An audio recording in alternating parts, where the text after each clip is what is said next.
So we are going to start integration. Integration, you're going to find out, is the opposite of finding the derivative. So we've done it a little bit already, because if we go back to your derivative notes, sometimes I'd have a question that says work backwards. Well, you were doing integration at that point without even knowing it. Now, some of the integration stuff that we did was straightforward. We're going to look at some more complicated ones as we go, because generally working backwards is harder than working forwards. So when you learned how to multiply first, that was okay, but when you learned how to divide after you learned how to multiply, it was harder. Your facts, it was harder to remember your facts. And the same kind of thing happens with derivatives and integration. There's a little history lesson there. Now, integral calculus, we're going to use it to find areas under curves. And the Greeks, Archimedes, knew about this way back, what was that, 2,300 years ago already. So this has been around a long time as far as an idea goes. So integration, or anti-differentiation, sounds like you're against something, but it's just going backwards. It's a reverse process. So we call that reverse process the integral or the antiderivative. So if we had the function y equals 2x, and that was the derivative, what would you have had to start with? In other words, can you work backwards? You get x squared, right? And then we've talked about you could add any number to this. So one of the things that we're going to do with our integrals is we're always going to add c at the end to say it could be anything. Now, the idea of area under the curve, which we'll look at more later, but if I were to graph 2x,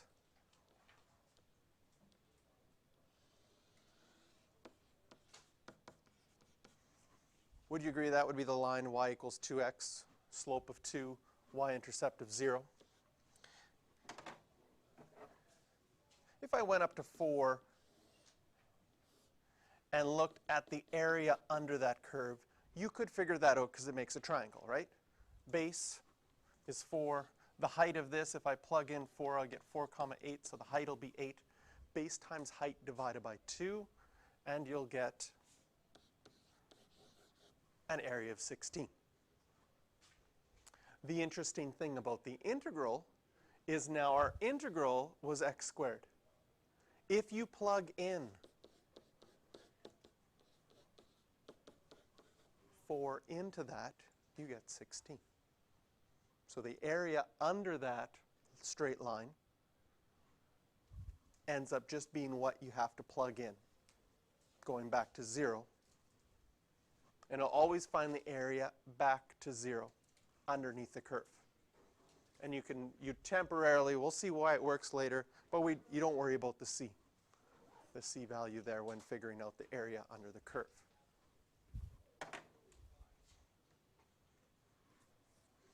Now, this is the plus c thing.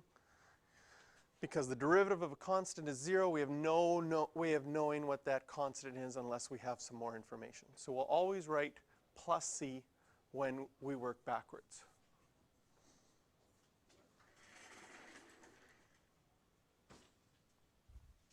So if you know the derivative is f prime of x, then the original function was f of x, and then you have to add plus c. And we call all those functions the indefinite integral. As far as highlighting some definitions go, that's called the indefinite integral.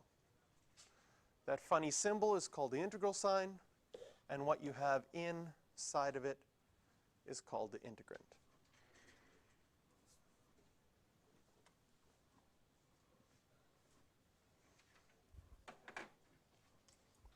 So sometimes you see, if the function inside is in lowercase, sometimes you'll see textbooks use uppercase to say you've worked backwards. But it's not really,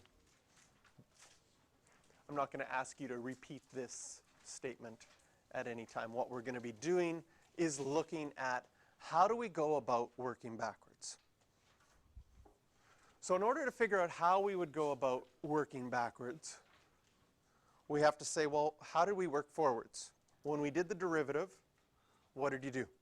You brought the 5 out in front and you subtracted 1 from the exponent, right? So 5 came out in front and you subtracted 1 from the exponent. So if we wrote that out as what we did first, brought that number out in front, then subtracted 1 from the exponent, that is doing the derivative. If you thought, I need to work backwards, what am I going to do that's the opposite? Well, instead of subtracting 1 from the exponent, I'm going to have to add 1 to the exponent. Instead of multiplying by a number, I'm going to have to divide by a number. So here's a question that we had from our second unit. This is right from your notes. What would you do? You might just be able to recognize that y would have to equal x to the 5. Okay? And that's how you did it before. Now, if we're actually thinking of working backwards, if the last thing I did was I subtracted 1 from the exponent, the first thing I would have done would be to add 1 to the exponent. If we kept the 5 out in front, if we think back to the first step, is we always multiplied by that number. So now if you would have divided by that number, instead, do you notice you get the same thing?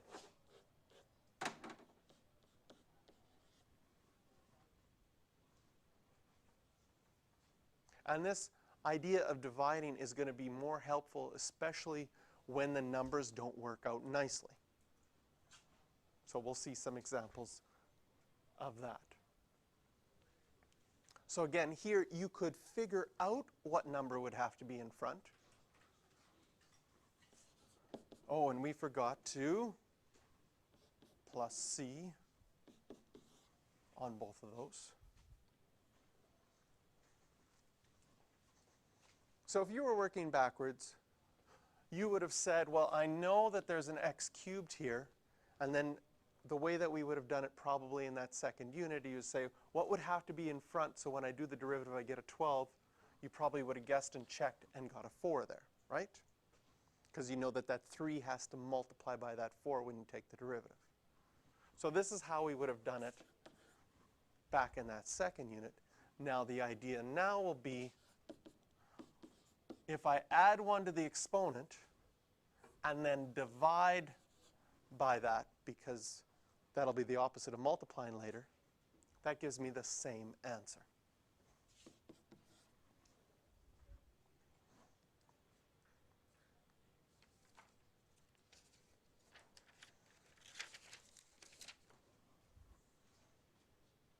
So here's our steps for working backwards. Instead of subtracting 1 from the exponent, we're going to add 1 from the exponent.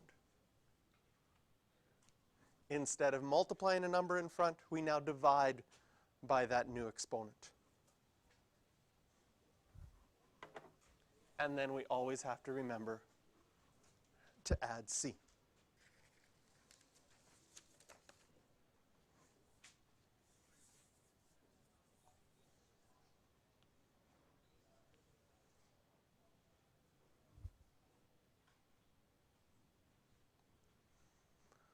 So this is what it looks like as a general formula. If you have some power inside of an integral and you want to work backwards, you're going to have to add 1 to the exponent and then divide by that exponent.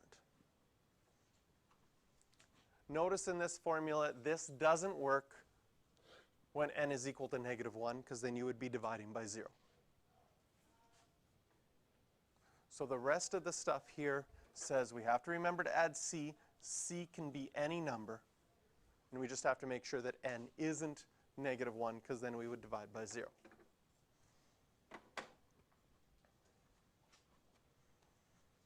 And the same thing is true if you have a number in front. That number in front doesn't affect anything. So just like when we did when we did the integral of 12x dx, that 12 doesn't affect anything. Add 1 to the exponent and divide by that number, and it'll work out to the same thing.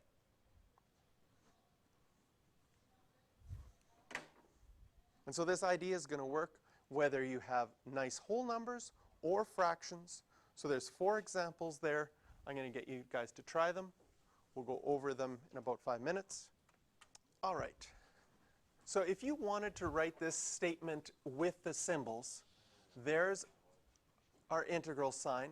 We want to find the indefinite integral of 11x to the 5th. And another thing that we always write when we're doing an integral is we write which variable are we doing the integral for. And we write that by writing a dx at the end. So the dx at the end, it's kind of like when our derivative, when we're doing implicit differentiation, sometimes we did it by dt, sometimes by dx. This is telling you which variable you're looking at. And as far as the answer, you're going to add 1 to the exponent, divide by that, and then remember to add c. We're going to assume every time that you add c, that c can be any real number, but if you'd like to add it in there, you can. But I'll accept it if you just write 11x to the 6 over 6 plus c. Now, when you get into university, I'm not sure if your professor will be particular that you need to define c as all real numbers or not, but we'll be fine just to write plus c. So the second one, integrate with respect to x. Again, that means the same thing. With respect to x is this part right here, the dx telling you which variable you're integrating. With negatives, when you add 1, you get -2. So you're going to get really good in integrals at adding 1 to all sorts of numbers. So if that's a skill that maybe you skipped over in grade 2 or grade 1, you get to revisit again, get really good at adding 1. This one is actually a misprint because there should be a dx here. So you can add that in. First of all, we're going to change the square root. Oh, there is in yours. So just my notes are bad. Good. I had at the top of my notes, you have a bunch of errors in your notes. And as I was going through, I was like, some of the errors were big errors, and I looked in your notes, and I was like, good, I changed them in yours, I just haven't changed them in mine. So 10x to the 1/2, again, you're going to add 1 and divide by that exponent plus c, and then simplifying this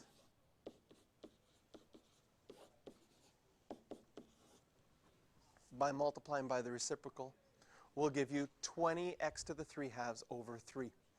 And I really like this as an example because in all of your other ones that we've done so far, for the most part, you could do it easily in your head and just see, oh, I knew what would have to be in front.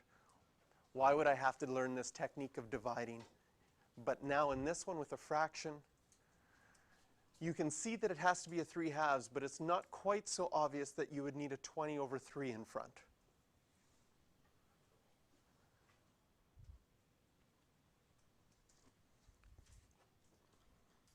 And same thing for this one. We want to find the integral, and I'll rewrite this as a fraction. Add 1.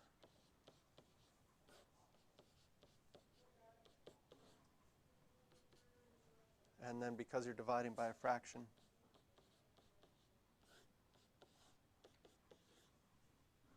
you can multiply by the reciprocal and get your answer.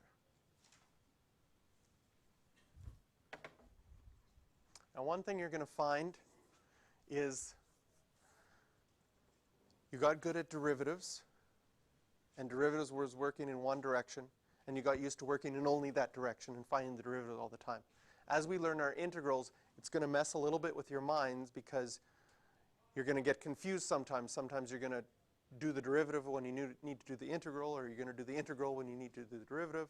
So you're going to have to start focusing a little bit more, just making sure that you know which one am I doing. Which method am I integrating or am I taking the derivative?